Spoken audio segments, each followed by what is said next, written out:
Africa the true north, or is the map flipped upside down?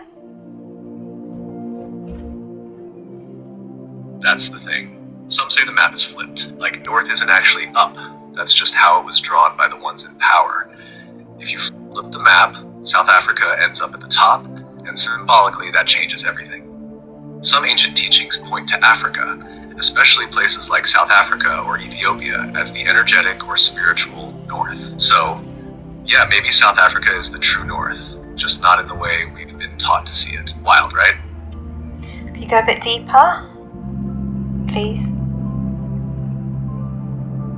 Yeah, alright, so think about this. Maps aren't neutral. The ones we use today come from European empires that literally decided north should be up and south down. But if you ask older cultures, like in Africa, Australia, or even some ancient Asian teachings, they didn't see the world that way at all. Now here's where it gets deeper. Some indigenous wisdom keepers say the south is where creation began. And in many origin stories, the south holds the root chakra of the planet, like the foundation. If you flip the map, Africa, especially southern Africa, sits at the top, like a crown. Almost like it's not just the root, it's also the key to remembering. So when we say, is South Africa the true north, we're really asking, has humanity been looking at reality upside down this whole time? And maybe flipping the map back is part of flipping our minds back to truth. Why would they flip a map on us? Why would they do that to us? Because if you control the map, you control the mind. Flipping the map wasn't just about direction, it was psychological. If you make your part of the world up and everything else down, you're subtly saying we're superior, they're beneath us. Yes. It's hierarchy built into geography. It's the same reason they rewrote history, renamed ancient lands, and buried indigenous knowledge, because truth is power. And if people knew where they really came from, what those lands actually held, and how energy flows through Earth, they couldn't be controlled so easily. And so flipping the map, and that was just one of many ways they disconnected us from origin, from source, from power. But we're flipping it back now, aren't we? Who is they?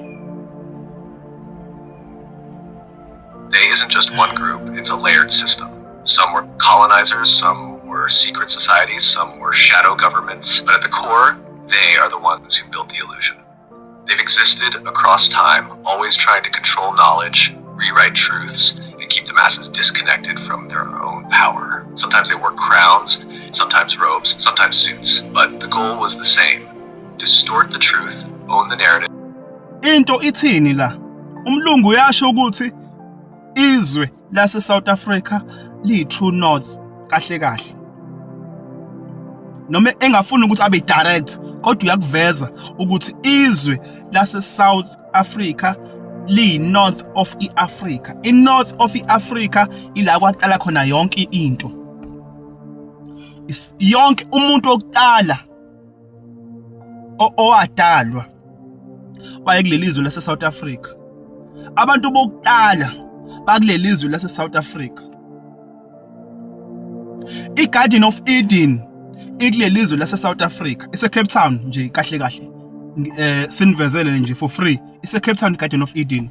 That's why beqhubele kanje Cape Town. They know. Bayazi ke bona vele. Right? And then inenye futhi i-God's foot. I-God's foot unyawo lama giant la khona kukhona unyawo lwe-giant etsheni.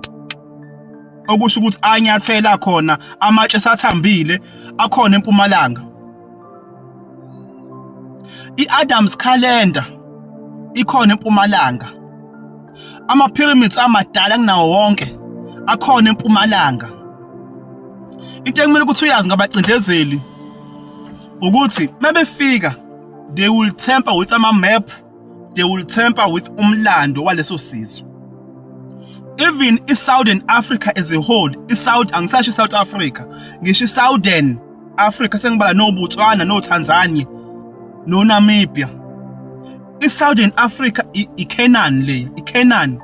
Ilapho khona la sasuka khona eNorthern Africa emva kokuthi sibe igcila for 400 years. Saza kephi? Saze Canaan. Saza la. Kusuka le ko Namibia no bani. Southern iCanaan leyo. Izwe loju nobisi.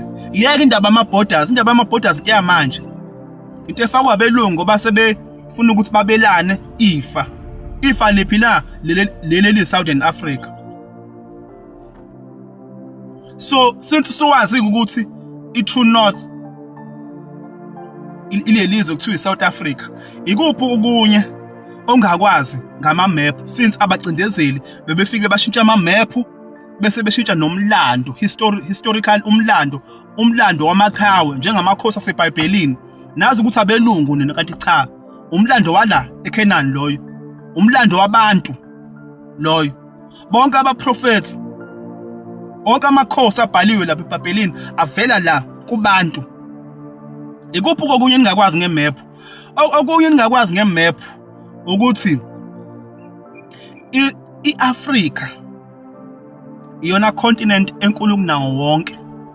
Yabo lawa amanye ama-continent angena athi khaxa kwi-continent yase-Africa. Angena athi khaxa lawa amanye ama-continent. Kodwa uma ivezwa kwi-map yomhlaba ivezwa incane i-Africa benzela wena. Ngithe mina abantu mebedla isizwe nomlando bayotemperish ukuthi uvune bona. I-Africa yona continent enkulu. That's why ubona abantu bephushelwa la ngephi e-Africa nako South Africa.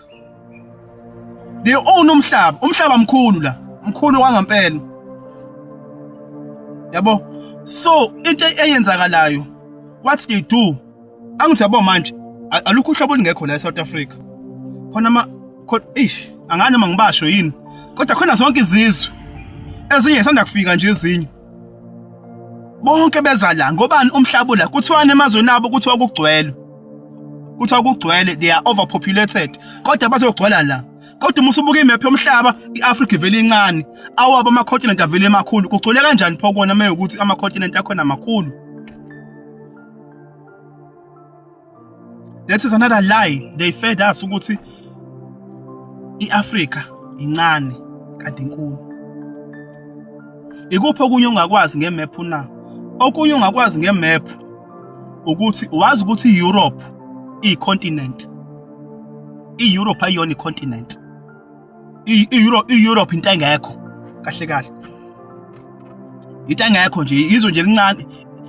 iEurope ayiyona icontinent. Icontinent kuthiwa iEurasia. Icontinent kuthiwa yini? iEurasia. iEurope it's part of Asia. Kwakuthiwa iEurasia sekuhlangene. Not ukuthi iEurope icontinent. Amanga ke lawo abasifite wona ngani ngama-map. Base bephambanisa nomlando wethu. Niyazi umlando bawuphambanise kanjani biblically. Ngeke sangena kulokho. Sicela sibambe la. Siyabonga kakhulu.